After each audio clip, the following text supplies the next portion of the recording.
Welcome into Northside Territory, Foul Territory Network's Cubs podcast. I'm Sahadev Sharma with my partner, Patrick Mooney. We are your Cubs beat writers over at The Athletic.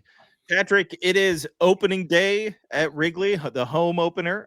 This is their fourth opener of the season for them. We joked with Greg Council if he's ready for all these openers.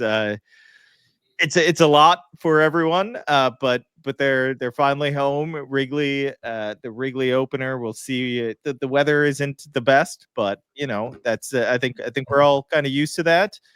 Um, Up at the Athletic today is everyone's favorite topic. We are we are jumping right into the budget. It's a topic because I mean, it has to be, right? The Cubs have the third highest revenue, and their payroll is, depending on what you look at, it's in the 12, 13, 14 area.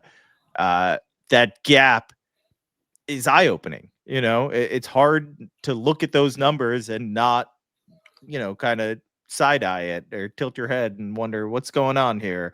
Uh, and it's not. I think it's important to know that this isn't something that you and I are the only ones focused on. It's something that people around the league talk about. This No is doubt. something that the Cubs should be. Are they the Dodgers? Are they the Yankees?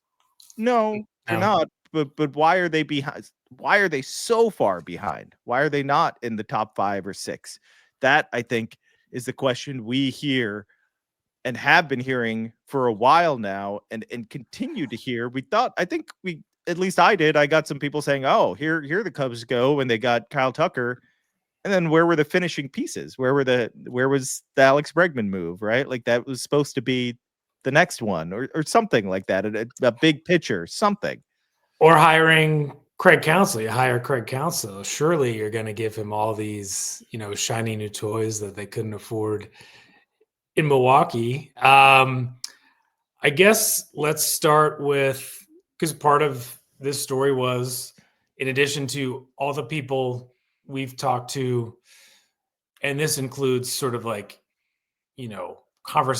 ongoing conversations for years, right? Of sort of how this thing was built up leading to 2016, how it was taken down kind of during COVID and the 21 deadline, and then how it was kind of gradually built back up. So the array of people we're talking to about, like, players, coaches, scouts, executive agents, and not just, Cubs personnel. This is a league-wide thing of, Right. like, if you're an agent, you want the Cubs involved, right? If Absolutely. you're a big name free agent, you want the Cubs involved. And you're probably pretty curious. So, Chicago sells itself. Cubs sell themselves. That's what the Cubs always like to say. So for the central thrust of this story was what you mentioned, Todd, this disparity between revenues and what we know about payroll, right? Because there are some estimates. I think just something came out today, USA Today had the Cubs at 9th in payroll, but still not the band that you would expect them to be in. In the interests of fairness, we also talked to people on the Cubs business side, affiliated with ownership, people who can convey that point of view as well.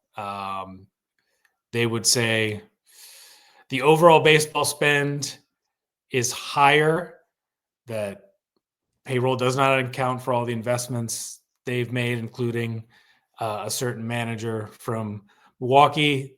They said last year they were 5th. There's no publicly available data to track that. They say that there is the possibility that payroll number we see could go higher via the trade deadline. They don't know what's out there. If the team takes care of business, the business side will be there. And we have seen that in the past, right? Right. Castellanos, that was Tom Ricketts giving a thumbs up, like, this team needs something. Craig Kimbrell was added under sort of different circumstances, but, like, They have a roughly 20 plus, almost 30 million, I think, before they get to the CBT. Right. So there is like an opportunity there where it could go higher. I was thinking about that, Patrick. There's no way to make that up, though. You're not spending 30 million at the deadline or 25 or 20 No, because no. it's not for the full season. It's 2 months of the salary. So that means you'd be adding, say it's 20. Let's go on the low end and say it's 20. Mhm. That still would be 60 million in salary for a full year, right? Because you're getting about 2 months, so Mhm. a third of their contract. That doesn't happen. Like No. Juan Soto is not being traded here. Shohei Ohtani is not being traded. So it's I get it. I get that concept, and you do like it. It has been something we've talked about over the years, Mhm. right? Like you always want to leave, as they say, like a little powder dry, um, but not 25 million. That's not like that's that's going to be hard to make up that ground. No, the idea behind this story was that it's really hard to get some of this information, almost impossible on some of it. There is a lot out there that we are trying to piece together so that fans can make up their own minds. They probably already have. There was a graphic out there. You actually sent it to me. I had seen it. It was our guy, or I don't know who Brooksgate is, but Brooksgate put together this chart that outlined a comparison of revenue to payroll. That really struck a nerve within the Cubs organization. That was something that they wanted to address.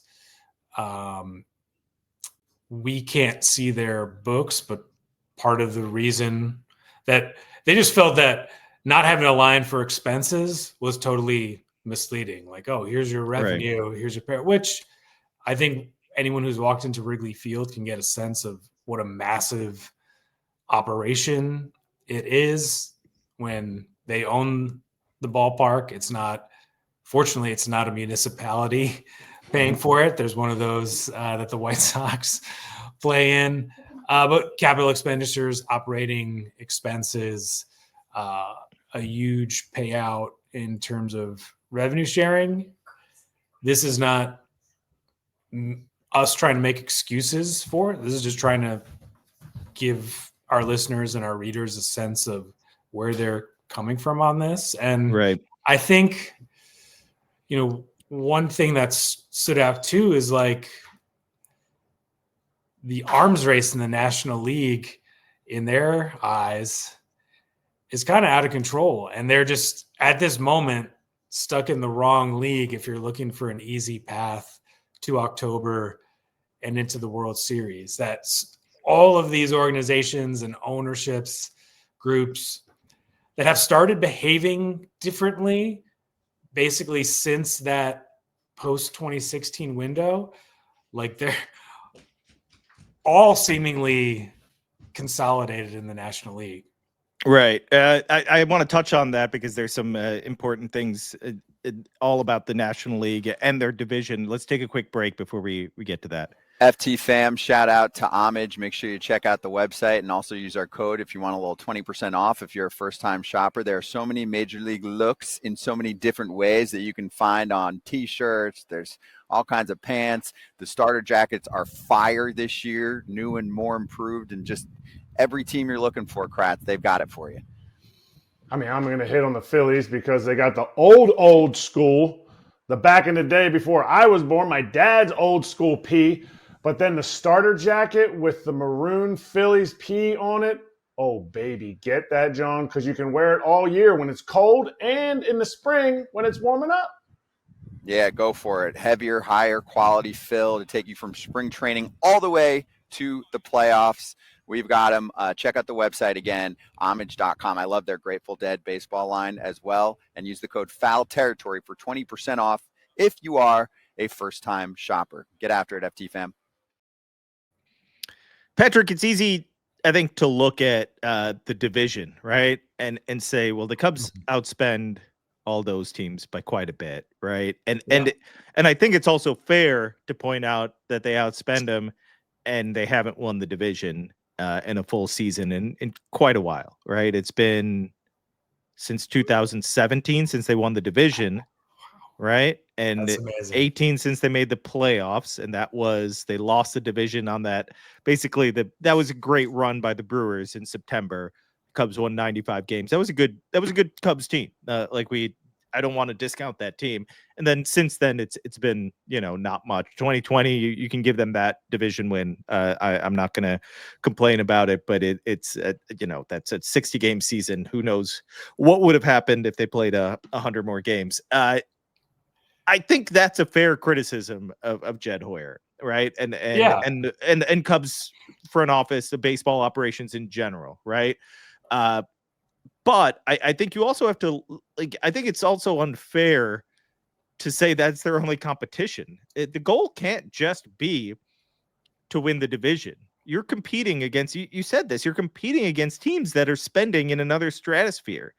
And it is a level that the Cubs are not competing against. And I get it.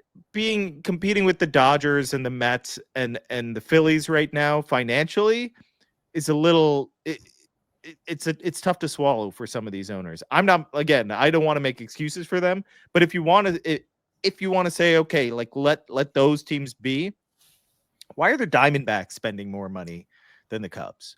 Why, like Atlanta Braves, Houston Astros? I know Houston's in the AL. I'm just naming some teams that are ahead of them. Listen, some of these teams are cutting and not spending as much as they were maybe last year or 2 years ago. Here's the thing: the Cubs haven't been there since 2020. Like they haven't been there. They've been cutting since then. So it's one thing to cut and reset every now and then and take a step back.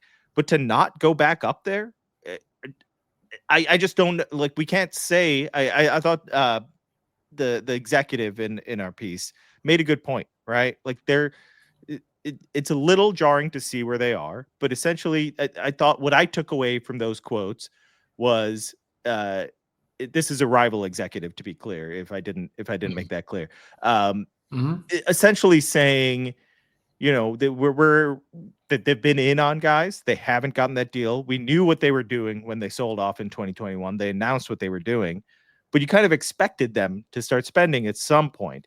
And I think Kyle Tucker is the test case, right? This is where the focus goes. What happens with Kyle Tucker?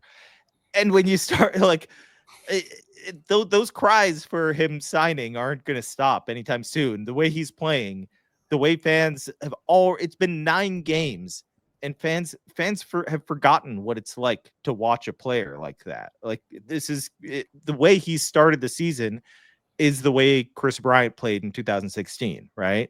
Like a superstar level performance that you consider for an MVP. Like that's the type of player he is. We knew this, but I think sometimes when you see it every day, it's different, right? It's a reminder of the type of talent that elevates a team and a group. I agree with that statement that this is kind of the test case. Are you in this? Are you a big market team that can flex your financial might? I haven't seen it for a long time. I have not seen that for years.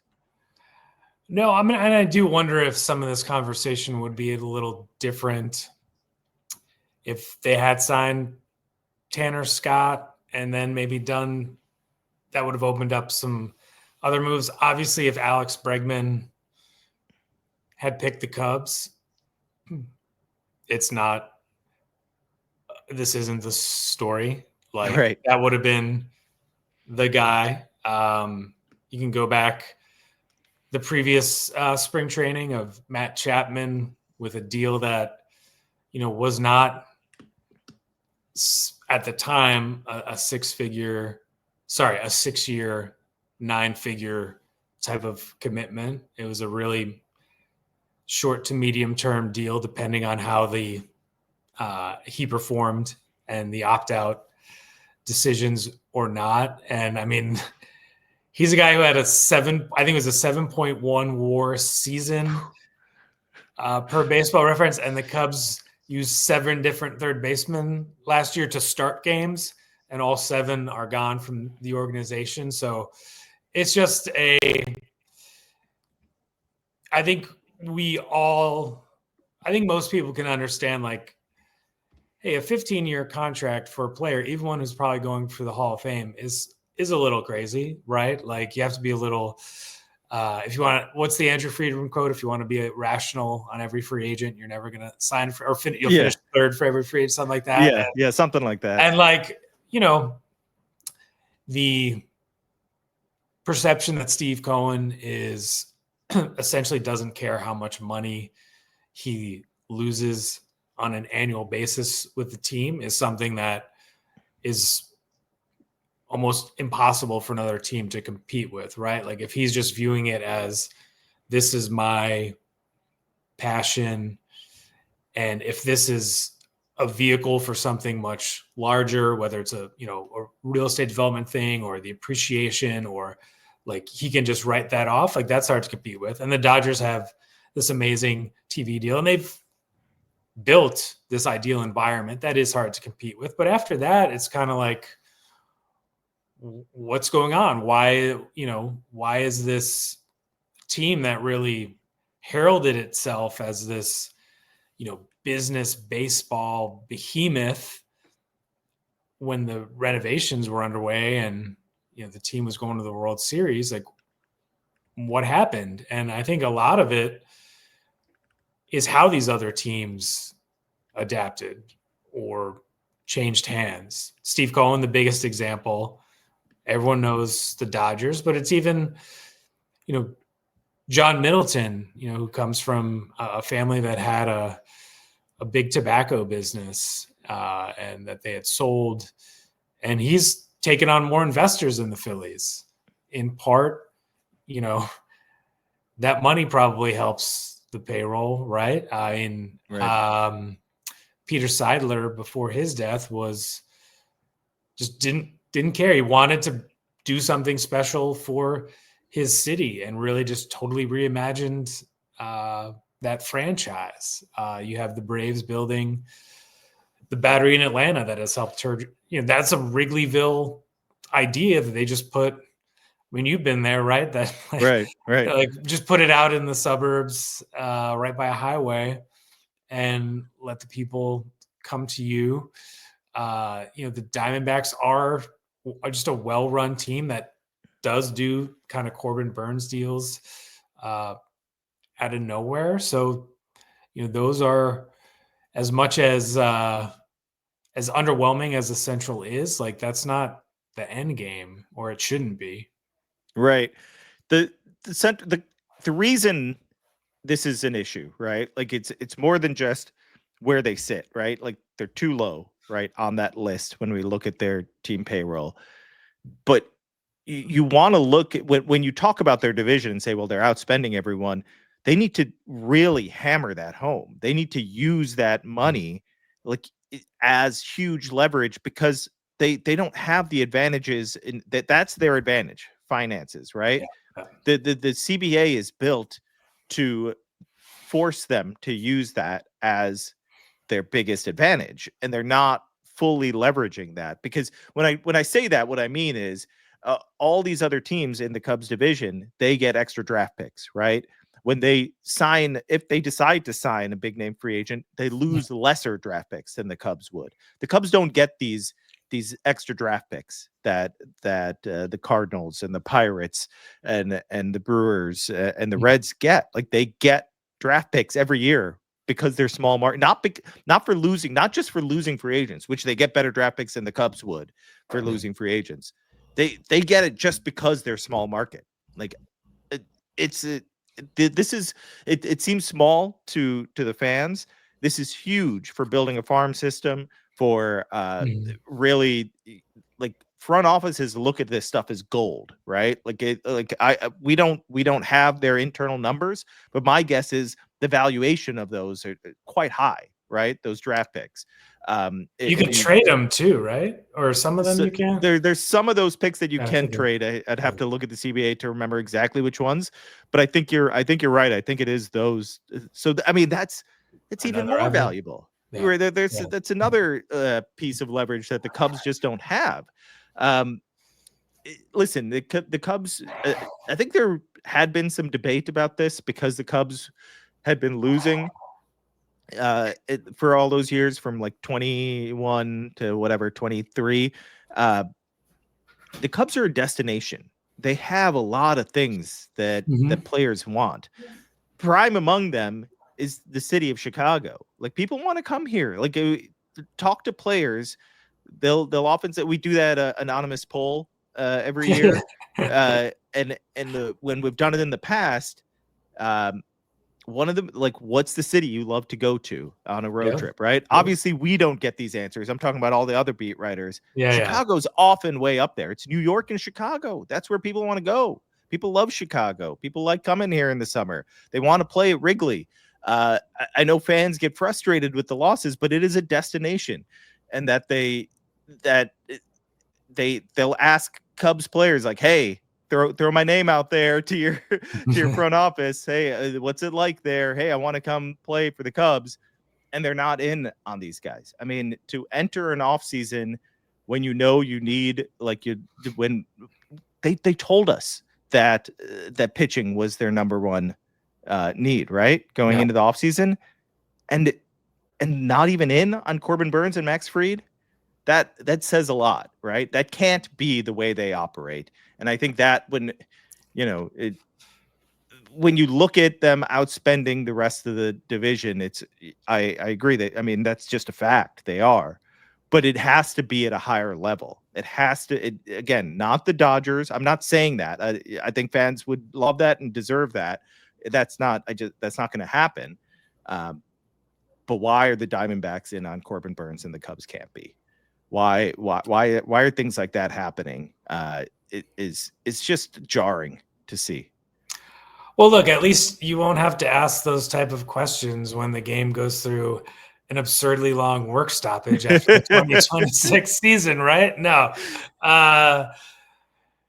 All valid points. I think at this point, I forget which coach said it, that we have more than enough to win with. I feel like that's one of those sort of like meme type quotes, and Cubs do. They should win this division.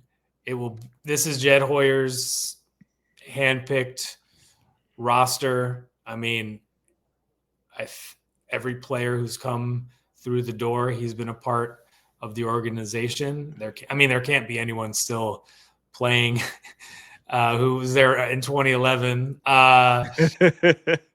But Matt Garza still around? Yeah. I mean, we got what? I mean, Shota, was there fine. And if he stays healthy and pitches like an all-star again, that's a good sign. Look, Seiya needs to be – he doesn't have to be the man because Kyle Tucker's here, but he's got to have his best season, the one that he's shown flashes of but hasn't put together yet. Dansby Swanson, almost the biggest contract in franchise history, has to have a great year on both sides of the ball, not just on defense. I mean, they've talked up this farm system. All right, is PCA going to be on kind of more of a Jackson Morel trajectory, or is he going to kind of just fall a little flat this year? Matt Shaw obviously has a lot on his shoulders. Can they keep making moves to get better? I think with the Padres in town is a good reminder of what AJ Preller has done. Like, it's not very conventional. It's not kind of by the front office handbook that they seem to hand out from the MLB headquarters in New York, but he made early trades outside of the traditional trading cycle to get that team better last year, and he kept making moves. I mean, that's on Jed and Carter Hawkins, and Craig Counsell. Like, I'm right. Every time like a the bullpen blows a game, like it can't be this knee jerk. Well, like, Counsell doesn't know what he's doing. But over the course of this year, we have to see the impact, right? And that's Right. Matt Shaw and others being great. Kind of Ben Brown finding his identity. The next maintaining Porter Hodge and finding the next Porter Hodge. Yep. That kind of September strength, that going back to that 2018 when they chased down the Cubs, like this Cubs team has to keep getting better, and that falls on the manager. So it's, the Cubs, for a team that like doesn't always make the huge splash and isn't like, a villain to the rest of the league. There's like just so much to unpack here. Like for so many levels of the organization, it is not going to be boring. Yeah. And to kind of end on a positive note, we're 9 games in. Yeah. I think they look good. They've had a weird start to the year. It is a tough league, like we've said. They're going to be challenged against an undefeated Padres team. They missed Dylan Cease, though. That's a nice break for them. I don't know. I have optimism for this group because I think there's talent there, and I do think they're the best talent-wise on paper, the best team in the NL Central. If they get some of these surprises, like we talk about, like Jed loves to say, that outperform projections. If they get some of those, maybe they move into that upper echelon of teams. It seems like the Dodgers are in another stratosphere. That they were looking terrible the other night and still win a game because they just have too much talent. It almost feels unfair at times. It's the first time in a while that I've watched a team and said, can you make like this perfect baseball team? Again, we're too early in the season to know for sure, but they look really, really talented. I mean, they are. Can really they go 162-0? Mike Holland. But I do want to end on that positive note. I think Jed Hoyer's built a good team here. Is it a great team? Could it be better? Yes, I do think it could be better. It's not quite great. I think they have a chance to be really good because they have youth, and you never know with youth where like if the youth performs, and if multiple of those players perform, now you're talking about a really, really good team, right? But I like this group. I think it's early on. I've seen some things that give me some optimism, even with the hiccups from the bullpen and some of the starting pitching. The offense just looks like it could be good. It's 9 games. There's a lot of baseball to be played, so it could be way off on there, and they could win 83 games again. Yeah, Patrick, I don't want this with the home opener about to start. I don't want to crap on Cubs fans' optimism. The spending matters, and what we talked about is relevant. But I think there's reason for optimism for the 2025 season, and I hope Cubs fans embrace that and get through the rain or whatever we're gonna be sitting. You'll have like office hours at G-Man Tavern or something if you want to kill everyone's optimism. Is that what you're saying? Sure, we can do that. Send that out. Office hours at G-Man. Jeez, that's off the clock for sure. Yeah. All right, everyone. Enjoy opening the home opener. Hopefully, many of you are getting out to Wrigley Field this weekend. Hopefully, the sun peaks out and we get 3 games in, and the weather turns soon enough. Thanks so much for listening, everyone. This is Northside Territory. Make sure to subscribe to the YouTube channel, rate and review on all different platforms. Make sure to subscribe to The Athletic, where Patrick and I are on top of all things Cubs, and you can read that column there on the New York Times. Thanks so much for listening, everyone. Take care.